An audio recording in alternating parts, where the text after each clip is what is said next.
Okay. మీరు చెప్పింది okay. I agree that. అంటే వాళ్ళకి పిల్లలే కాదు, ఇంకా చాలా ఉంది నేచర్‌తో అనుబంధము అనేది మీ పాయింట్. బట్ వీళ్ళేంటి లైక్ పంచప్రాణాలే పిల్లలు అన్నంతగా వాళ్ళు ఉండిపోతారు పెద్దలు. అదే కదా టూ మచ్ గ్రీడీనెస్. అంతొద్దంటారా? ఎంతవరకు చేయాలి అంతవరకు చేయాలి. You take responsibility. పిల్లలు పుట్టారు, చదివిచ్చారు, ఒక ఇంటోడు అయ్యారంటారు కదా. పెద్దవాళ్ళు ఏమంటారు, పెళ్లికి ముందు ఒక ఇంటోడు అవుతారంటారు కదా. ఒక ఇంటోడు వాళ్ళ ఇంట్లో మీరు ఎందుకు మళ్ళీ? అని ఇప్పుడు మీరు పెద్దవాళ్ళకి చెప్తున్నమాట ఇది, లేదంటే పిల్లలకి చెప్తున్నమాట వాళ్ళ ఇంట్లో ఉండకూడదు అని? ఇంట్లో ఉండకూడదని కాదండి, ఇంట్లో ఉండకూడదని కాదు, వాళ్ళు ఒకళ్ళనొకరు రెస్పాన్సిబిలిటీ తీసుకోకూడదు కాదండి, టూ మచ్ ఉండకూడదండి.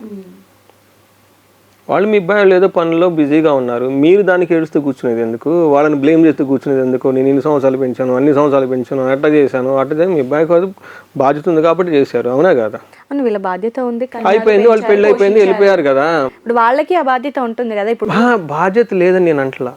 చూడు, వీళ్ళు కొడుకులు తల్లిదండ్రులు ఎంత చూసుకోవాలి అంత చూసుకోవాలి, వీళ్ళు వాళ్ళ మీద ఎంత చూసి అంత చూసుకోవాలి. అది టూ మచ్ అయిపోతే ఇప్పుడు బ్రేక్ అయిపోయి ఇంట్లోంచి బయటకు కొట్టుకొని పోనీ అక్కడేమైనా హ్యాపీగా ఉన్నారు, అక్కడ హ్యాపీ లేకుండా. ఎందుకంటే మోక్షం వాళ్ళకి లేదు. పేరెంట్స్కి మోక్షం అంటే స్మైలీగా నవ్వుతూ ఉండి ఒక పర్పస్ఫుల్గా అందరికి హెల్ప్ చేస్తేనే అది ఉంటుందండి. ఈ ప్రాబ్లం కూడా వస్తుంది చాలా మంది. అదే కదా ధర్మార్థ కామ మోక్షం. ఈ టాపిక్ అంతా మోక్షం గురించి మాట్లాడుకున్నాం కదా. విత్ ఏమంటారు, బంధాలతోటి, కోపాలతోటి, టూ మచ్ మమకారం, అహంకారం, ఈ ప్రౌడీనెస్లు, ఇది కాదండి. ఇది ఒక టైంలో వదిలేసుకోవాలి, నెక్స్ట్ లెవెల్కి వెళ్ళిపోవాలి కదా. మోక్షం కావాలి అంటే ఇక్కడే పడి బాధపడకుండా మూవ్ ఆన్ అయిపోవాలి అంటే వీళ్ళు ఒక్కొక్క టైంకి వదిలేసుకుంటూ వెళ్ళిపోవాలండి. చూడండి, మనం వన్ డే వెళ్ళిపోతాం కదా, ఈ శరీరం టప్ వెళ్ళిపోతాం కదా, అది తెలుసుకోవాలి కదా. అట్లానే మనం కన్నాము, సృష్టి కొంతకాలం పెంచాం, ఒకనొక టైంలో వదిలిపెట్టాలి. ఆ వదిలిపెట్టడం అనేది వైరాగ్యం. అంటే కళాత్మకంగా వదిలిపెట్టాలి. నాయన చదువులు చదివించాను, ఎడ్యుకేషన్ అయిపోయింది, నువ్వు మీ భార్య చక్కగా హ్యాపీగా ఉండండి, నేను మిషన్ ఇంకో దానికి వెళ్ళిపోతున్నాను, నేను మీరు వీలైతే హెల్ప్ చేయండి, లేకుంటే బాయ్ బాయ్. వాళ్ళు వేసి ముద్ద బయట పెట్టరా ఏంటి? అంటే నెక్స్ట్ లెవెల్కి మైండ్ వెళ్ళిపోవాలండి. అంటే నేను వీళ్ళ మీద వాళ్ళు చూడడం, వాళ్ళ మీద లవ్ అని కాదు, ఈ మైండ్ సెట్ ఎలా ఉండాలని చెప్తున్నాను అనమాట. వాళ్ళు చూడలేదని బాధపెడుతూ నెక్స్ట్ ఆఫ్ ది టైం కూర్చుంటారా, వాళ్ళని చక్కగా పెంచాము ఐఎమ్ ప్రౌడ్ అని చూసుకుంటూ ముందుకు వెళ్ళిపోతారా? వాళ్ళతో అటాచ్మెంటా లేకుంటే డిటాచ్మెంట్ అని కాదండి. అటాచ్మెంట్ డిటాచ్మెంట్తో పాటు మనకి వైరాగ్యం అని అందుకన్నారండి. రెండు ఉండాలి, జ్ఞాన వైరాగ్యం, ఆ ఇంటెలిజెన్స్ ఉండాలి మనకి. It's time for me to go to the bigger house. ఇప్పుడు దాకా నా ఇల్లే కాదు కదా, ఇల్లు అవతల మనకు సమాజం చాలా ఉంది కదా. సమాజంలో చెట్లు పెంచుకోవాలి, చెట్లు పెట్టుకోవాలి, గుళ్ళకి వెళ్ళాలి, గోపురాలు పెంచుకోవాలి, ఇవన్నీ చాలా ఉన్నాయి. సప్త సంపత్ అని చెప్పేసి 7 రకాల సంపత్తులు, సప్త సంతానం, 7 రకాల సంతానం ఉంటారంట. వాళ్ళందరినీ కూడా చూసుకోవాలి కదా. బాధపడుతూ కూర్చో బదులు చెట్లు పెంచుకోవచ్చు కదా చక్కగా. 60 ఇయర్స్కి they not to turn two aged అండి. 8 ఇయర్స్ వరకు హ్యాపీగా, 90 ఇయర్స్కి హ్యాపీగా ఉన్నవాళ్ళు మేము చాలామందిని చూస్తున్నాం. మిగతా 30 ఇయర్స్ ఏం చేస్తారు అంటే ఆ మైండ్ సెట్ మారాలండి. అనాథాశ్రమంలో ఓల్డ్ ఏజ్లో ఉండటం ప్రాబ్లమ్ సాల్వ్ కాదు అది.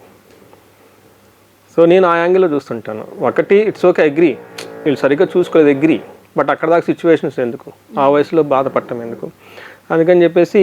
బట్ వీళ్ళు ఎలా వెళ్ళాలి అన్నా కూడా గురువుగారు, వాళ్లకు కొంతమందికి చూసుకుంటే హెల్త్ ఇష్యూస్ ఉంటాయి. సో అప్పుడు కడుపున పుట్టిన వాళ్ళే చూసుకోవాలి, అది కొడుకైనా కూతురైనా. చూడండి, నేను అలాంటివి తీసుకోవద్దని ఎప్పుడు చెప్పట్లేదండి, కానీ ఇలా మైండ్ సెట్ చెప్తున్నా. చూడండి, హెల్త్ 360 రోజులు కాదా, కొంతకాలం ఉంటుందా, రెగ్యులర్ సీజన్ అనేది డిఫరెంట్.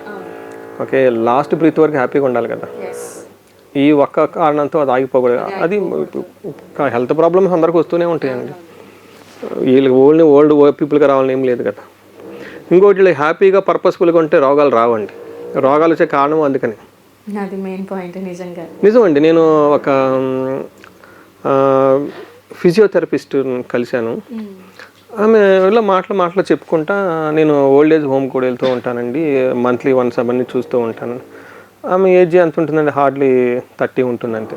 ఆ ఫిజియోథెరపిస్ట్ మాటలు అందండి. ఏమంటే వీళ్ళకి రోగాలు ఏముండవు అంటే, రోగాలు ఉన్నట్టు చాలా రోగాలు చెప్పేస్తూ ఉంటారండి, అన్నీ మానసిక రోగాలేనండి.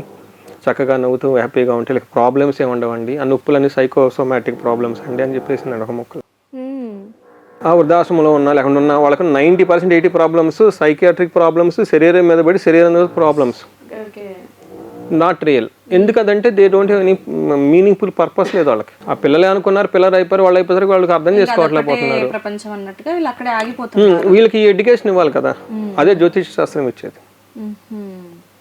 మేము జ్యోతిష శాస్త్రం ఎందుకు చదువుకోవాలంటే ధర్మార్థ కామ మోక్షాలు ఈ 4 మనిషి యొక్క భూమి మీద. నేను ఇందాక చెప్పాను చూడు, అమెరికా ఆయన ప్రైవసీ మ్యాటర్ ఏంటంటే ఎంతకాంచి ఇంకేం ప్రైవసీ ఉంటుంది నీకు?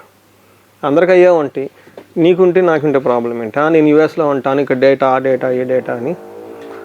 ఇది అది కాదు నాయన, అందరికీ 4 ప్రాబ్లమ్స్లే, నీది ఇందులో ఇది ప్రాబ్లం ఏదో ఉంటే అది నాకు కామన్ ప్రాబ్లం, మీకు అది స్పెసిఫిక్ ప్రాబ్లం. కానీ ఇట్లాంటి అందరికి ఉంటాయి. అవునండి అవునండి, don't worry. The biggest privacy is your self, your mind, your consciousness at least, not that information. That information what they do, ఎంతమందిని హ్యాక్ చేస్తారు, ఎన్ని పోట్లు ఏం చేసుకుంటారు ఇది అయితే.